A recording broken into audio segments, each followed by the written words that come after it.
Belize National Teachers Union made a brave yet desperate gamble, putting up people power against the might of the Dean Barrow administration and the United Democratic Party. Even having achieved a satisfactory victory, Evan Mooshyde said he found it rough going trying to convince the BNTU to record their moment for posterity. But he was personally convinced of the necessity for what became a documentary of the seminal event. Anytime when people stand up, and whenever we had these processes where people show courage, maybe we could remember it and say, yeah, I remember then, but we don't have it archived in such a way that the next generation could be able to experience it, could hear it, and not somebody else to say what happened. So that like we would call the technical motivation. When the other aspect of the motivation is that we also want to do business because we have to survive. We have to pay. We're not going to apology in that, you understand? Because when we could pay for we bill, mean when you have one next process of people power, you know who want them right there? We want them right there. And if that uno, that we want them right there, we don't know. He got their support, and the result was screened for an audience of approving teachers in green shirts at the Belize Biltmore Plaza this afternoon. But this is the BNTU, after all, so they were not in a mood to make nice with a government they still feel does not take them or their sacrifices seriously. As President Elena Smith reminded, this strike is not yet over. As we celebrate this tremendous milestone, we remind those in power that our strike continues to be on hold.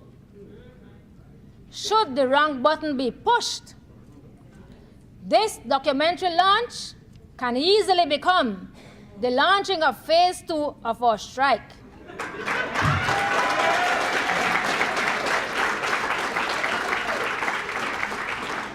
We therefore advise those of you in authority, those of you who believe that you are gods, we advise you to tread our territory carefully, step lightly.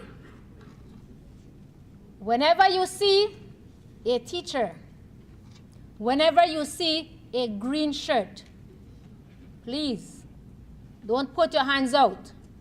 Turn the other way. Don't ask, how are you? Or what are you up to? You may hear the words that you don't like to hear. We are about to begin a new stage in our action.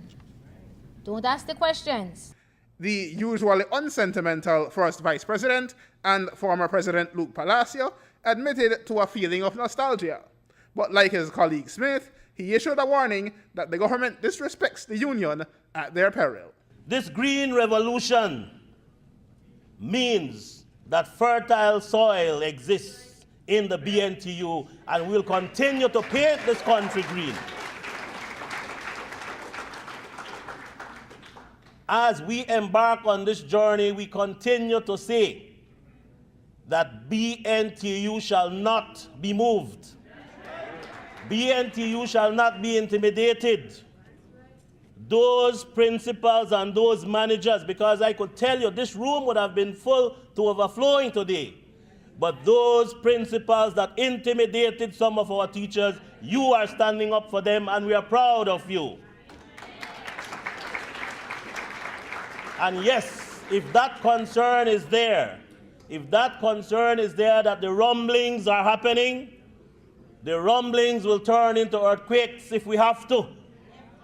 This is because we are seeing that the government continues to be intransigent. Imagine the disrespect they have shown to BNTU.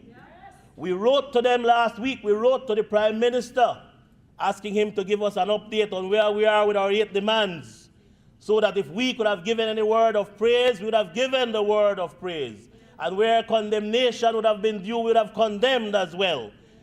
But you know what he did? He disrespected the Belize National Teachers Union, and we will not stand up. We will not sit down idly and take disrespect. 1 year later, they still shall not be moved. And Smith says their students are the reason why. We have also heard, while we were on strike, our ministers saying, and other people, They were quick to say that we were causing our children to lose out of lessons. We reiterate that our children were taught a most valuable lesson.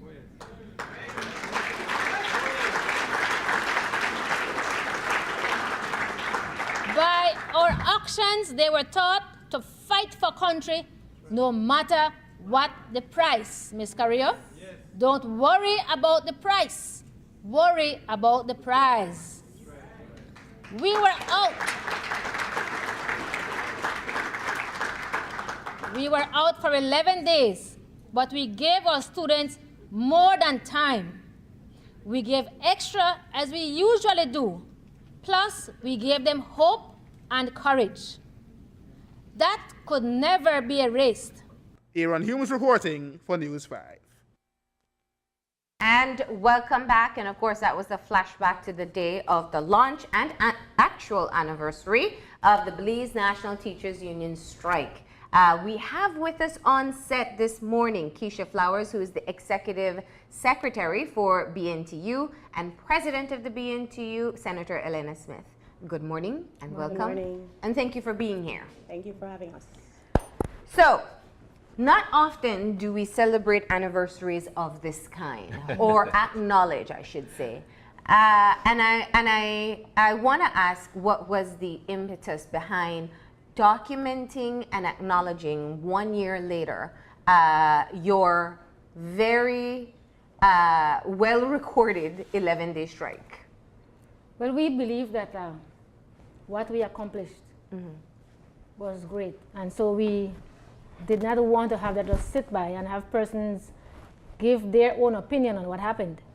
And so we felt that, as with everything else, everybody has their own side. And we wanted to give our story. We did not want it to be a political spin, but we wanted it to be based on our perspective and what we did and what we felt happened by our actions.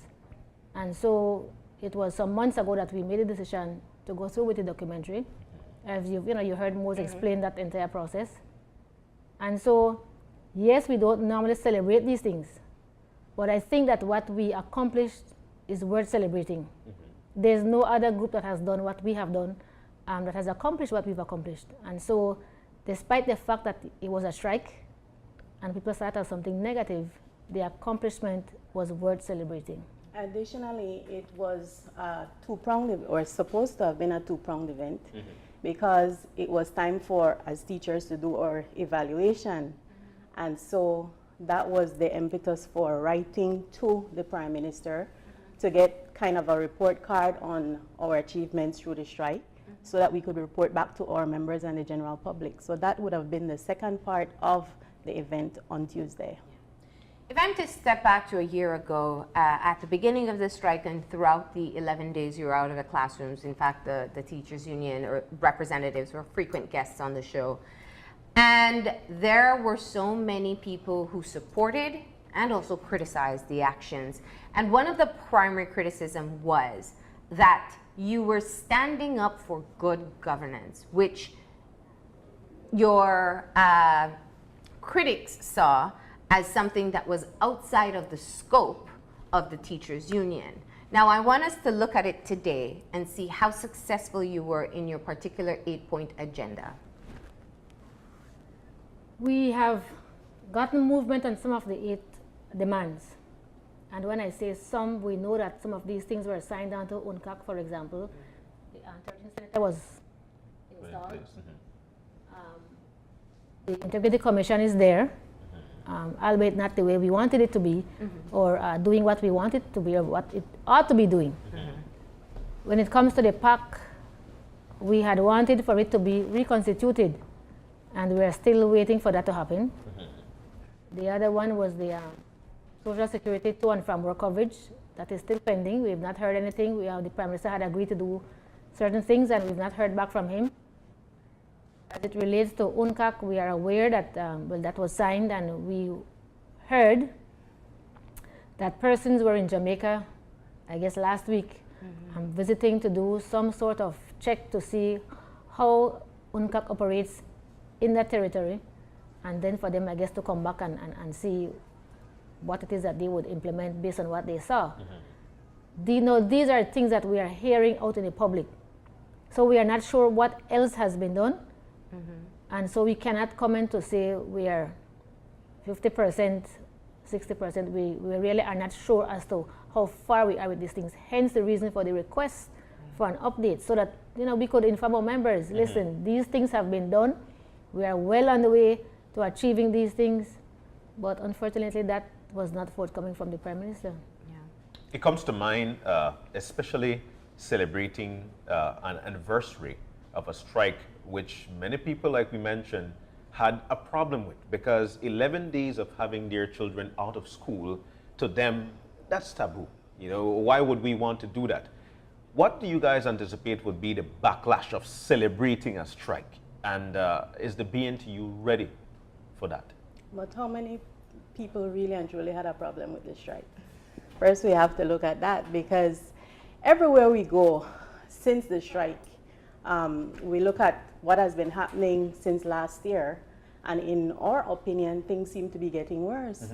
So everywhere we travel, because we've been traveling over the past 3 weeks to all the different branches conducting our AGMs, and we keep hearing the regular Joe on the street telling us, when is the BNTU going to do something again? So really and truly, when you look at it, how many people on the street really and truly had a problem with our being out there on strike, especially since we made the progress that we made?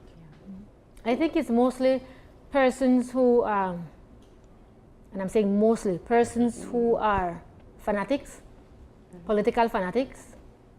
Those were mostly the ones who were very outspoken as it relates to we were being out. And if you can recall, there was this 3-month strike at our office or on the street near us, and with regard to this matter that their children needs to be in school. We've said it before. The Minister of Education has put forth the results of the PSE. And when he did so, he showed that the results were constant for the past 10 years. Now, if that is so, and it remained constant for this year, then how is it that what we did affected that? It obviously means that as a ministry as well, they have not done anything to make any improvements, because if it's the same for the past 10 years, then how can you now come and blame us for being out for 11 days? As a matter of fact, as I said Tuesday, my school that I was, and we got an award for being the best improved school in Belize district. Wow. And our entire staff was out on strike. Principal, everybody, right? And so that did not affect us. Why?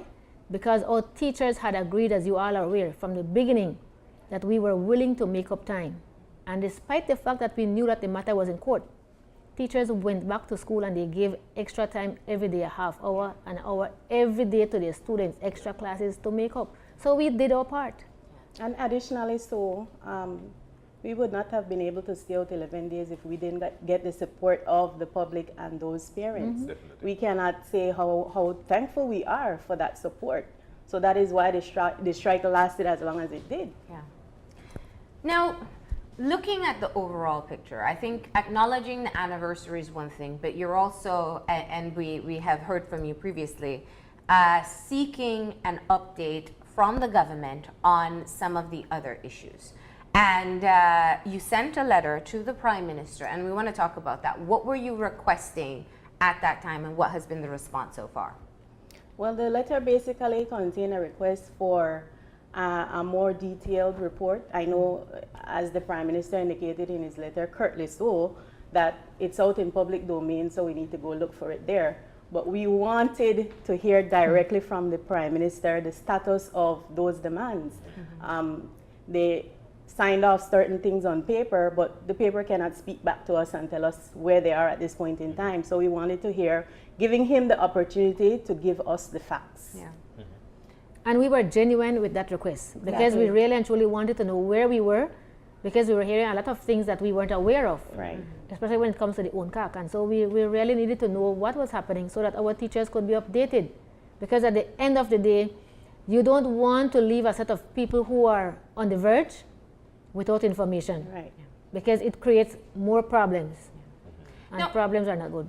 As you pointed out, you have been traveling the country hosting your AGMs for your different branches. So you have direct contact with teachers from across the country. What are some of the questions or concerns that are coming from the teachers across the country? You haven't hosted Belize City as yet. We're aware of that. That takes place today. Mm-hmm. We've heard some of the same concerns as it relates to the 8 demands. Mm-hmm. Teachers are concerned about their social security to and from work coverage. Mm-hmm. They are concerned about UNCAC. They are concerned about the Integrity Commission, the PAC. They keep saying to us, listen, we work hard, we fought hard, and we got these things to be signed on to, but what now? Are we going to just sit back and leave it as that? What will we do next? Mm-hmm. And so, so they were very upfront and open with regards to what they wanted. Mm-hmm. Yeah. And so they were asking us questions that we could not answer in at all because we honestly did not know. Mm-hmm. And so aside from those 8 demands, we had other concerns such as teachers not getting increment on time, mm-hmm. teachers not getting their allowances, their hardship, transportation allowances, and those kinds of things that, again, we don't have control over because those come through management and ministry. Mm-hmm. But aside from their teacher-related issues, our 8 demands were very, very upfront in those meetings. Mm-hmm. So if those questions would come up, being that activity happening here in the Belize district, what would be the answer then? You did mention we honestly did not know. So if those questions come up today, mm-hmm. what would be the answer? We have to tell them that we don't know. We have to just give them what we know and let them know where we got it from. Mm-hmm. Listen, based on what we're hearing on the media, based on WhatsApp that we saw, persons are in Jamaica, because these are not things that were told to us, these are things that we were hearing from other persons. Mm-hmm. We just happened to know that one of our senators was out in Jamaica, and he expressed the reason he was there, and that is how come I found out. Mm-hmm. And so, we have to be honest with them. We can't be hiding anything from them. Mm-hmm. It's not that we want to create mischief, but they must understand that if we don't have information, we cannot give them what we don't have. Yeah. Is there a timeline given to the government in response to these activities or these demands? Well, the last time we wrote him, we gave him a time frame. Mm-hmm. He did respond, but again, saying nothing. This time he asked for specifics, and we have agreed that we are going to be putting together all the questions that we believe we want to get answered, and we will send those to him. And we normally would ask for a 2-week, depending on the amount of things, or a month we give him to respond. And so probably anywhere between 2 weeks and a month, we'll expect a response. And if it is positive, then all is well.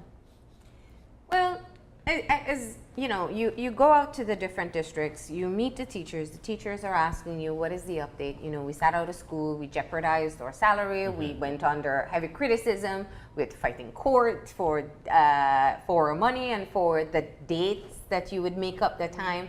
So it was a very contentious situation. And you are in the time of formatting your new executive committees. Today you have your AGM for Belize City, and tomorrow you select your National Council representatives. Saturday. Are you expecting to have a new mandate coming out from these representatives that will be selected from what you're hearing so far? Not necessarily so, because as we indicated, we've been out for 3 weeks. Yeah. We visited every branch so far besides the Belize district branch, and we're hearing the same questions. Mm-hmm. We're hearing from teachers that they want answers to these things, because although the executive might change, the teachers are the same. Mm-hmm. Besides the new ones who have just come into the profession, but the teachers remain the same, and so they want the answers. Like we've been saying all along, the Council of Management at BNTU does not make these decisions, as much as they try to make it out to be otherwise. The council does not make the decisions. The mandate comes from the membership. Mm-hmm. Senator Smith, we've heard you say in quite a few interviews that the strike did not end last year, mm-hmm. that it is on hold. This gives the perception that perhaps there are conversations or discussions taking place that we may see the resumption of this strike before the end of the year. Is that the case? It's a possibility. I am not going to say that it's not possible. We had a reason why we said it was on hold. Because we wanted to ensure that our demands were not just met, as Keisha said, not just on paper, but that there were structures put in place to ensure that what those things are to do, that they would do. And so that was for us an indication to the government that we are serious about these demands. We are serious about having them implemented fully.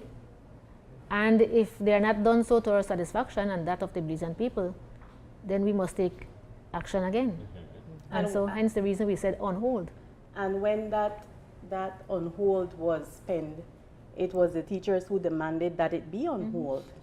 Because I guess from previous experience, they realized that yes, you're promised certain things, and then 2 days later, 2 weeks later, a month later, nothing happens. A year later, we are where we are now. Take, for example, a matter with Pastor Lou. We were asked to submit terms of reference. We did so, right? Right. That was done. To this date, we've not heard anything about that matter. Nothing.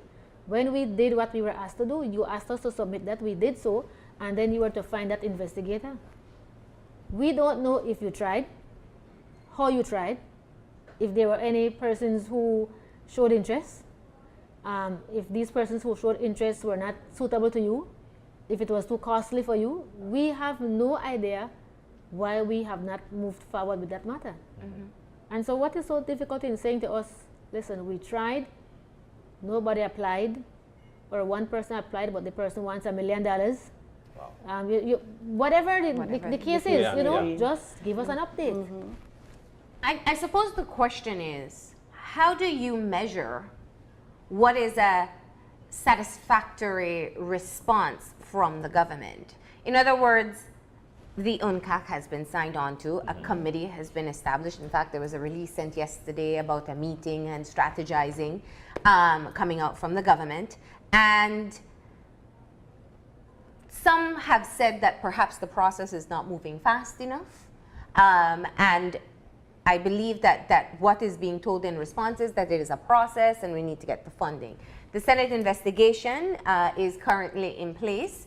Now there are concerns about it coming to an end too soon. So how do you make a decision along with your teachers when you get these responses, because we'll assume that that will take place, what is sufficient work to have been done in the span of 1 year? Well, you see, as you were saying, the UNCAC, for example, is a process. And so in that process, there should be timelines.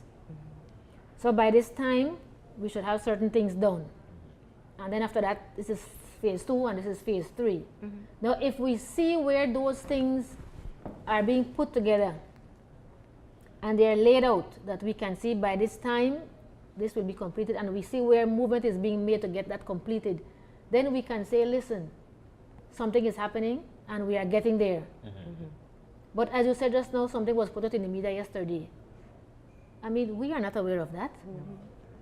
So the Prime Minister was right. We should get our information from the media.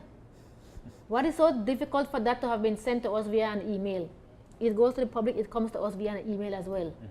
That we can have that day that when our teachers ask, we can give them an answer right away. We don't have to be wandering and going to search for these things and then trying to figure out what these things mean.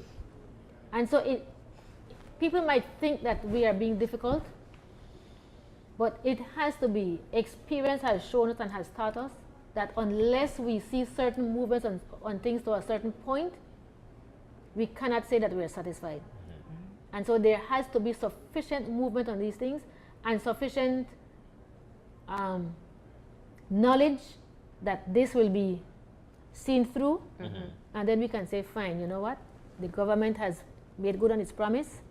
UNCAC is going through. We have had our committee. We've done this so far. We've made several reports, and we're satisfied now that this will go on.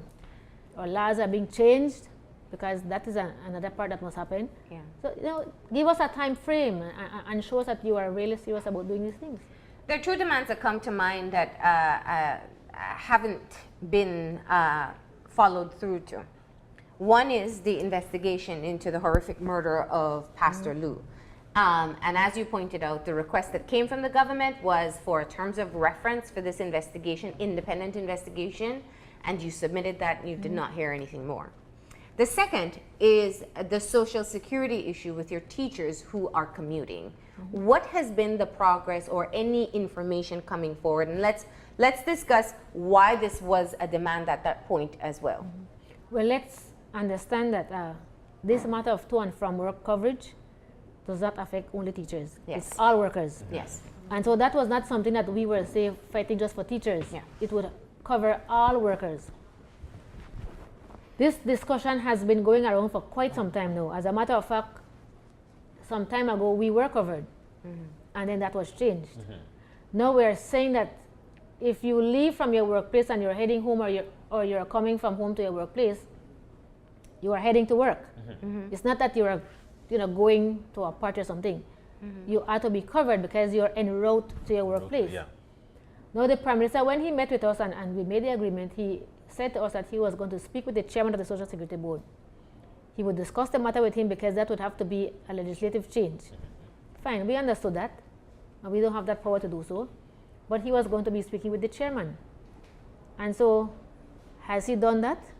We don't know. What was the response from the chairman? We don't know. Has that matter gone to the board for the board to discuss it? We don't know.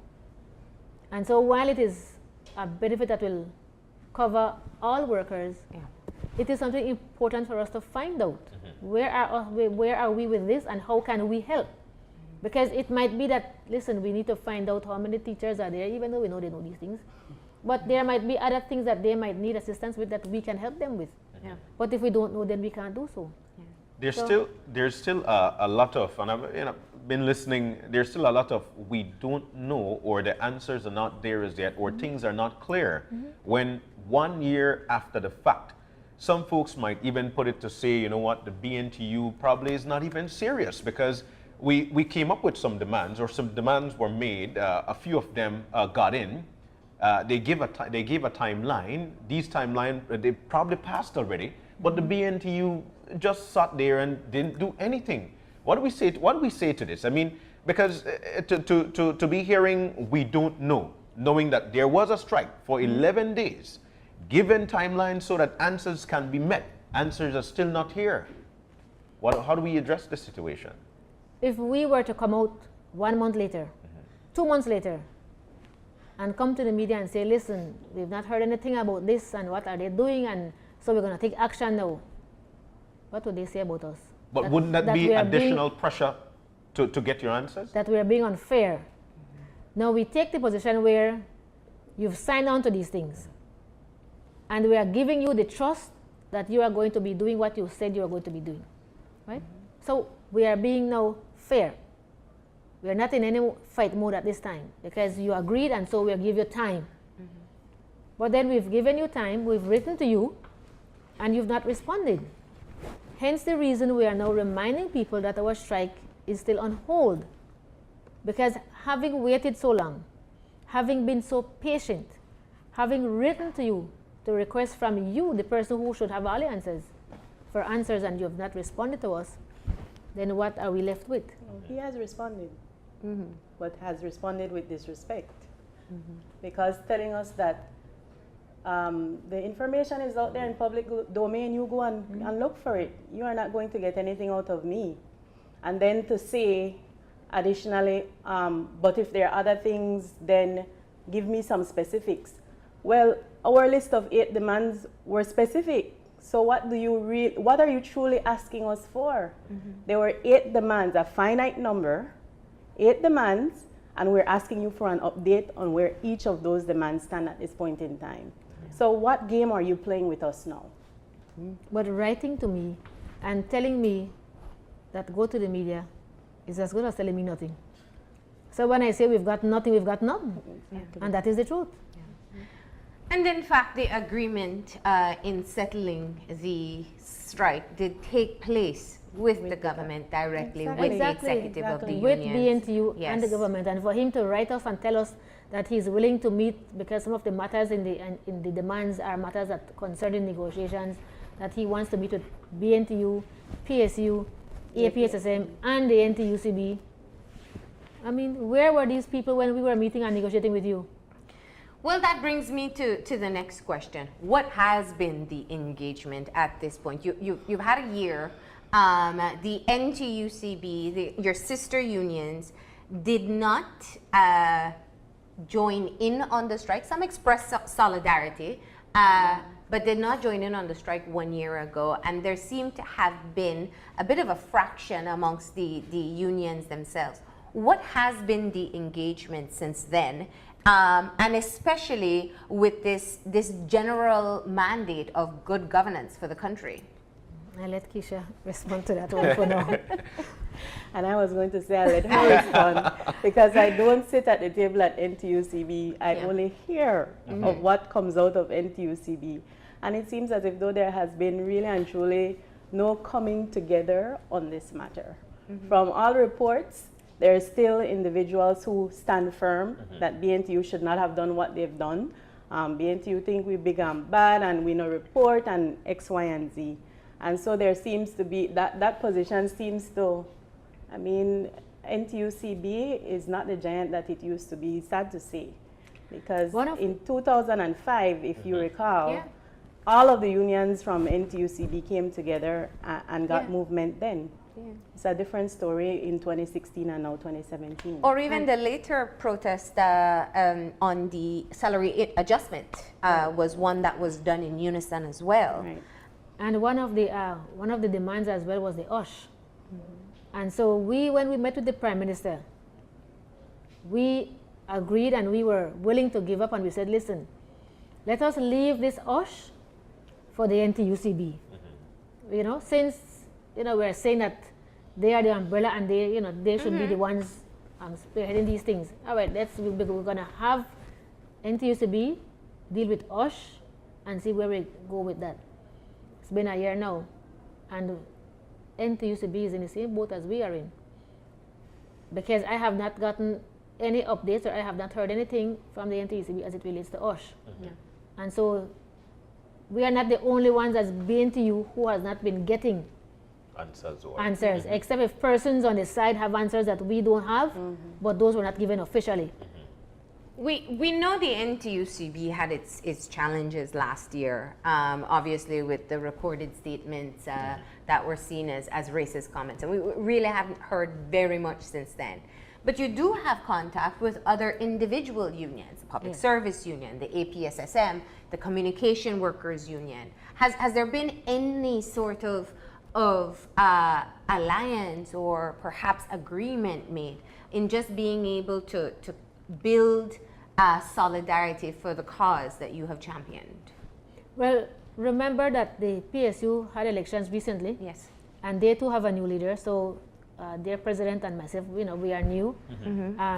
Sean Fraser from the APSSM is now chief magistrate. Chief magistrate. Right?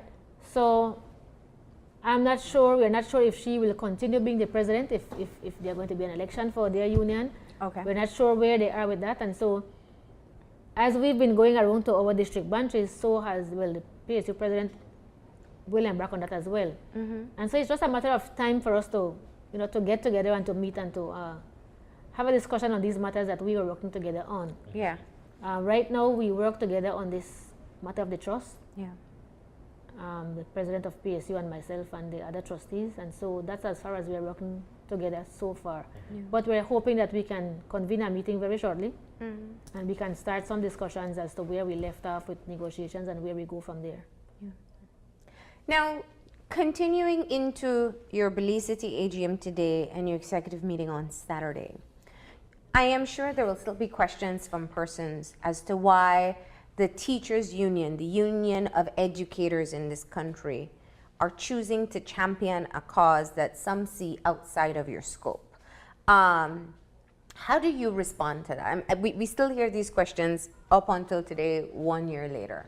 And I know you've had to answer it many times, but how do you explain to people why the educators in this country are the ones taking the lead on confronting national issues? We continue to teach.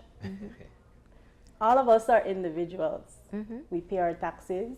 we vote in our elections, we all have a right to speak out.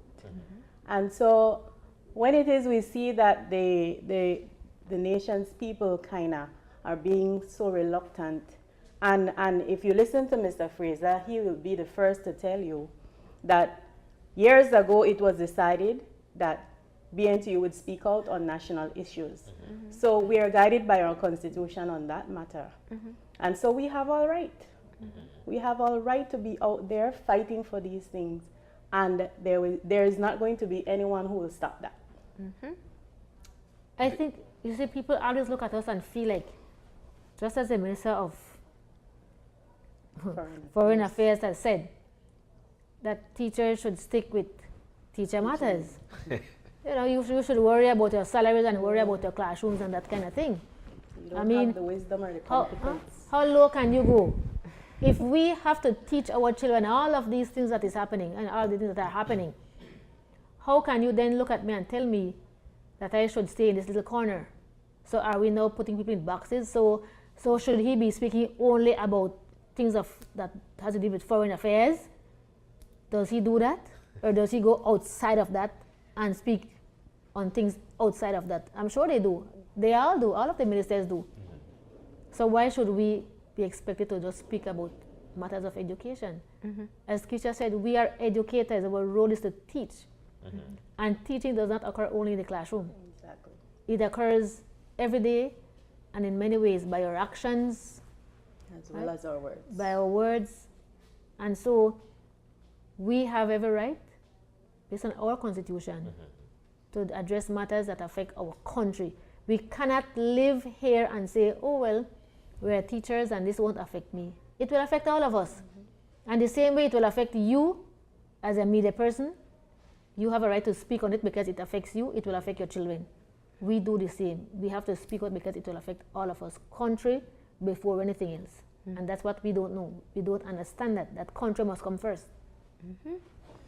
Now, allow me to digress a bit just to look at another issue. And since I have you here, Senator Smith, talking about the Senate investigation and the question regarding funding and the potential end of that investigation come November.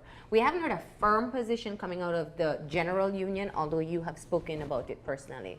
Will that be a part of the discussion on Saturday when your executive is elected and has their first meeting? Well, that has been a part of discussion at each of our branch meetings. And our teachers are saying that they agree with us that the committee should be the ones to decide when the inquiry ends. Because we know what it is that we have to get done. We know how many persons we have to appear before us and how long that will take us. And so it should not be that the Prime Minister dictates to us when we must conclude. But as a committee, we must make that determination. And so they are supportive of that. And we have not seen where they have agreed or are willing to turn away from that position. And so on Saturday we make the final decision. As you know, even though we've heard them when we went around, we have to make that final, and we know what the response will be. Well, there's an interesting twist to this because in your 8 points, in your 8 demands made as the purpose for your strike, it included signing the UNCAC. It included the institution, or I should say execution of the role of the Integrity Commission. Now, the position being put forward by the Prime Minister is that the resources that would be allocated to the Senate investigation needs to be channeled into these other 2 areas that you have also requested or demanded take place as well. How do you, I mean, what does that represent to you? Has anybody asked them where the funds for UNCAC has been coming from? And how much they have put into UNCAC thus far? Because I know that they are not funding UNCAC right now. They have gotten funds to address that matter. If you tell me that funding will be going into Integrity Commission, for what? What will you be doing? Because as far as I'm aware, every Wednesday I go to Belmopan, that office has 2 persons in there. The secretary is there and a gentleman is there. What else is there that you are doing for the Integrity Commission that will require so much funds. Justify that to me. If you can justify that to me, that listen, this is what will be done to strengthen based on your demands, or based on what the public is asking for, and this will cost me X amount of dollars, therefore my budget only allows me so much, and this is the reason why I'm saying that you can only go to this. Then I may be willing to reconsider my position. But until you can show me that this is the purpose for these funds, because telling me something is different from doing what you say you want to do, you know. I could tell you, Marlene, I have to do this documentary and it will cost me $100,000. And so I cannot give you any donation because I need $100,000 for my documentary. How do you know that that's where the $100,000 is going? First of all, I say that's a very fancy documentary. Exactly. In Belize. You understand me? Yeah. And then he will say, well, how many persons are working on it? Yeah. I understand your point, and that will be, I suppose, well, we've heard the Chamber of Commerce, the private sector has come out questioning the very same reasons that has been given in funding UNCAC and funding the Integrity Commission. Right. So there are concerns outside of the union as to whether or not this is a legitimate reason for cutting funding. And hence we are saying, Marlene, that communication is key. Exactly. If we are given such information from the Prime Minister or from somebody in his office, and we get these things, then there is not going to be a need for us to be questioning these things because we have information and it came from the horse's mouth. Yeah. But if we are hearing it from the media put their own spin on things. And so who do we believe? Do we believe Channel 7? Do we believe Jules when he's reporting? Do we believe Channel 5? Do we believe Crime? Who do we believe? We're not sure. What is the real story? Is there more to it? Do we go and listen to Wave and believe what Wave says? I don't listen to them, so I don't know. So let's go back to the larger issue. There are a number of things current. I mean, as the Senate inquiry takes place into the Ministry of Immigration, there are concerns coming out of natural resources. There are new reports that bring in other ministries with some questionable actions as well. So there are quite a number of national issues taking place. And you have said very clearly that the mandate of the union, as you see it, is not only to speak on issues directly affecting teachers, but to speak on issues affecting the nation. What do you see taking place come Saturday when you sit with who will be your new representatives and taking a look at the current state of affairs in the country? The mandate comes from membership. We cannot say that on every platform that we are invited to. They bring what the teachers are saying to them. And so on Saturday, that's what we'll be doing, listening to each branch and hearing from each of them what is coming out of their membership. That is how it works. And I keep saying, and I want to remind people that as a president, I don't make any decisions on my own. And especially decisions of this nature, it has to come from the membership to the council. And so I present to them the issues, I explain to them, I give them the information, and they make the decision, not me. Okay. Speaking of issues, there is an issue brewing down south whereby the Ministry of Education actually holding back some funds from teachers or expected funds. What is the BNTU doing with regards to the situation? Well, that matter has not officially come to us as BNTU. We only heard about it again. And so we are waiting for Saturday meeting for the persons in that branch to bring forth that information to us, and then we'll see where we go from there. Because we don't act based on what we're hearing out there, but we have to get information, and so we wait for that to come to us. And so when the branches from down there bring information to us, we review and we make a determination. Okay, ladies, so it seems that following Saturday, or as we start off next week, we should be hearing more as to what the new vision or the continued vision of the BNTU will be. But we appreciate you sitting in with us today and talking about what your reflections are 1 year after that very historic strike. Today you have your Belize City AGM, that's right? Belize District. Belize District, sorry. All right, and you have your national meeting on Saturday. Thank you for taking the time to come in and having this discussion with us. Thank you for having us. Thank you for having us, for sharing with our people. All right. We're going to go ahead and take a break now. When we come back, we'll be talking about the 30th anniversary of Hummingbird Furnishings, so stay tuned.